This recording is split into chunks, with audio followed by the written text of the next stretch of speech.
días, miércoles 28 de febrero de 2024.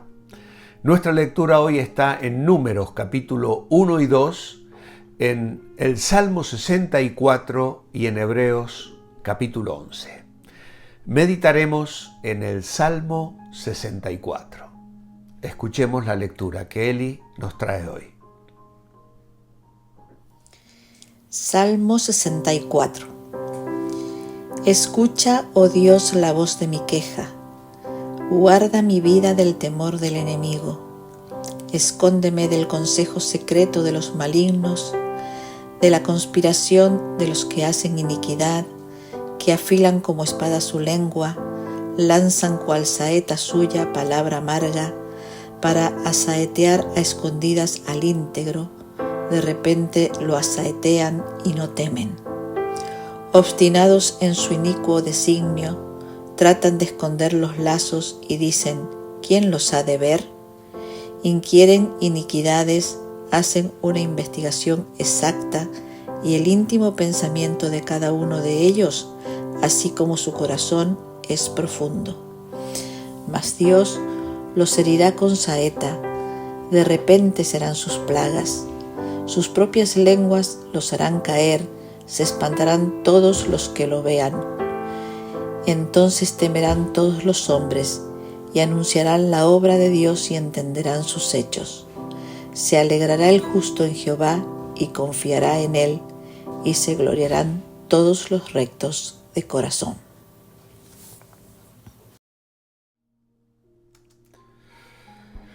Muchas gracias, Eli. Es un salmo que puede aplicarse antes o después de subir David a su trono. Es el salmo de la lengua. Una vívida reproducción la tenemos en Santiago, capítulo 3, versículos 5 al 8. Allí nos dice la palabra de Dios que la lengua es un miembro pequeño. Voy a leerlo fielmente aquí. De la misma manera, la lengua es algo pequeño que pronuncia grandes discursos. Así también una sola chispa puede incendiar todo un bosque. Y la lengua es una llama de fuego, es un mundo entero de maldad que corrompe todo el cuerpo.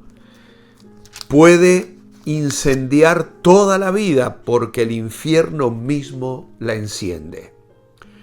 El ser humano puede domar toda clase de animales, aves, reptiles y peces, pero nadie puede domar la lengua. Es maligna, incansable, llena de veneno mortal. David experimentó mucho sufrimiento por causa de la lengua de los enemigos. Antes de acceder al trono, tuvo la triste experiencia con un hombre llamado Doeg. Él fue huyendo de Saúl al sacerdote, que le dio el pan sagrado, porque allí no había otro pan, sino los panes de la proposición, los cuales habían sido quitados de la presencia del Señor para poner los panes calientes el día que aquellos fueron quitados.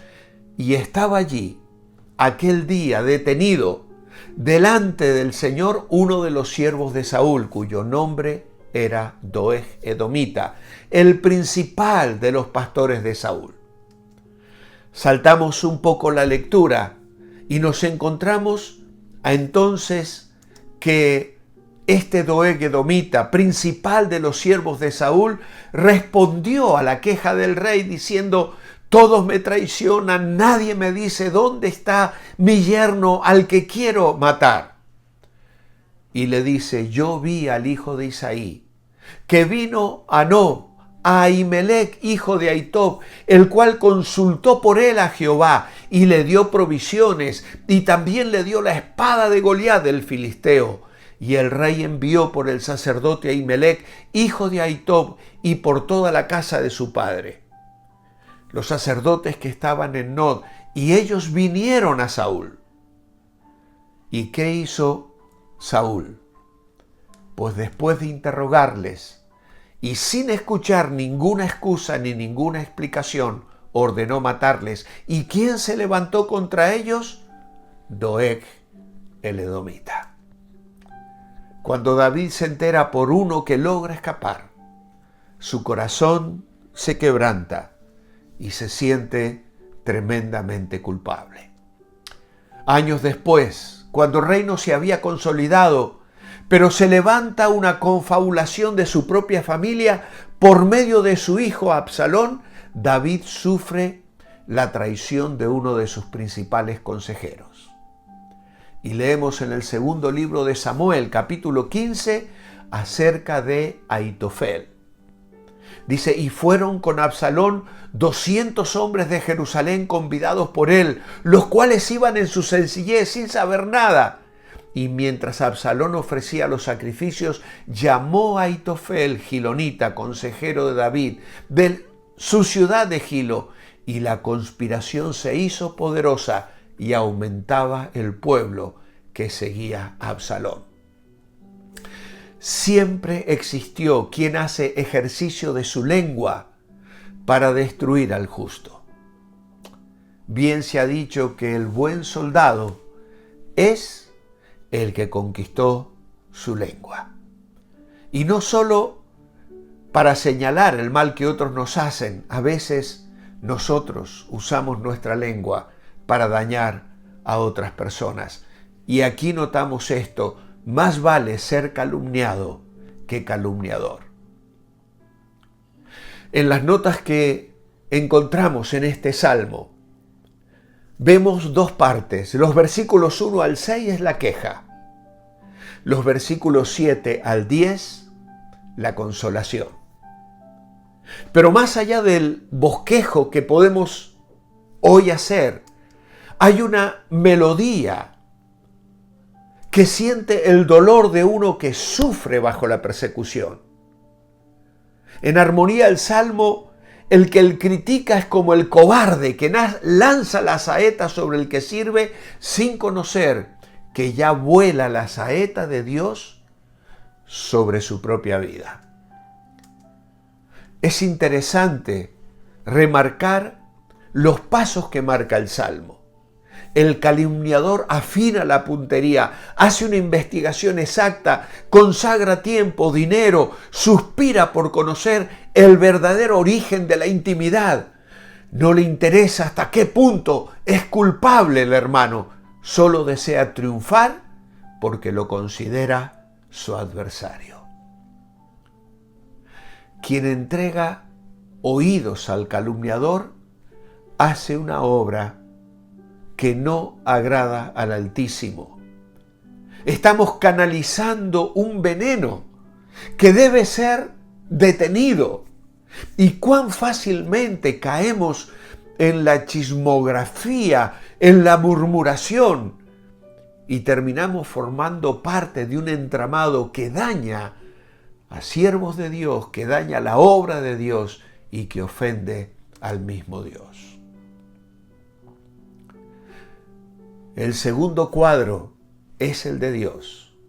Él mira todo, como miró a Doeg, miró a Ahitofel, miró al hombre que en vez de elevarse en virtud para alcanzar al que envidia, rebaja la dignidad de su hermano. Entonces envía una saeta. Es Dios quien la envía y una saeta es suficiente.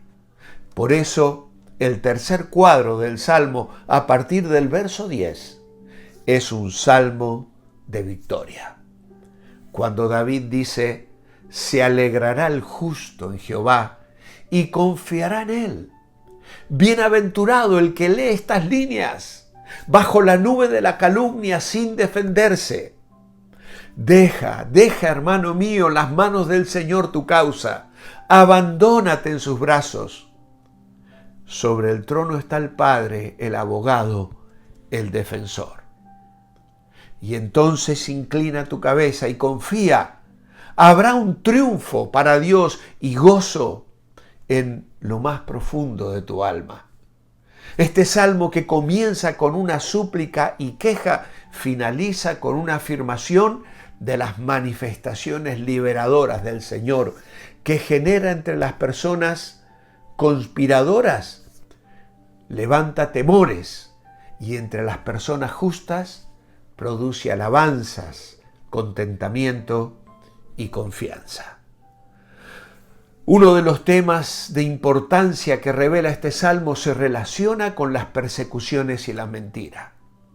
El poeta debe enfrentar una serie de enemigos poderosos que maquinan maldades y mentiras en su contra. Su esperanza está en Dios, que tiene el poder y el deseo de apoyar su causa y responder a los ataques enemigos con valor, autoridad y poder.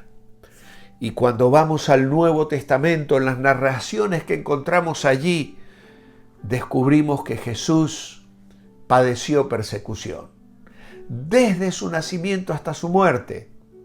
En primer lugar fue Herodes y la estructura política y militar de la época. Posteriormente, durante su ministerio, las autoridades religiosas, y finalmente al enfrentar la cruz, fue objeto de mentiras y falsos testimonios. Pero el triunfo de Jesús sobre la muerte, mediante su resurrección, es una forma extraordinaria de vencer las injusticias y poner claramente de manifiesto el poder divino contra las mentiras, las confabulaciones, los engaños y los falsos testimonios. Por eso nos aferramos a este salmo y junto a él bendecimos el nombre de nuestro defensor, de nuestro escudo, de aquel que nos da la victoria. Señor, cuando sufrimos calumnias, mentiras, nos duele.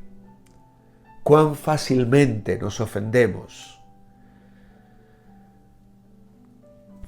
Y nos quejamos, Señor, amargamente. Pero tú eres nuestro defensor. Tú eres quien cuida nuestras espaldas. Ayúdanos a recordarlo.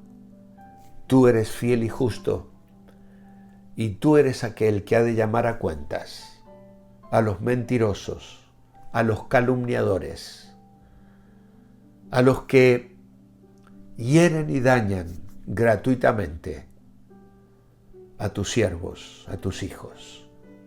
Oh Señor, que sepamos descansar en ti y que a pesar de experiencias tristes podamos levantar la mirada hacia el Dios de gracia y de gloria, que es nuestro escudo y nuestro defensor. Lo pedimos hoy, en tu nombre. Amén. Manteneos bendecibles y Dios mediante mañana nos reencontramos si el Señor así lo permite.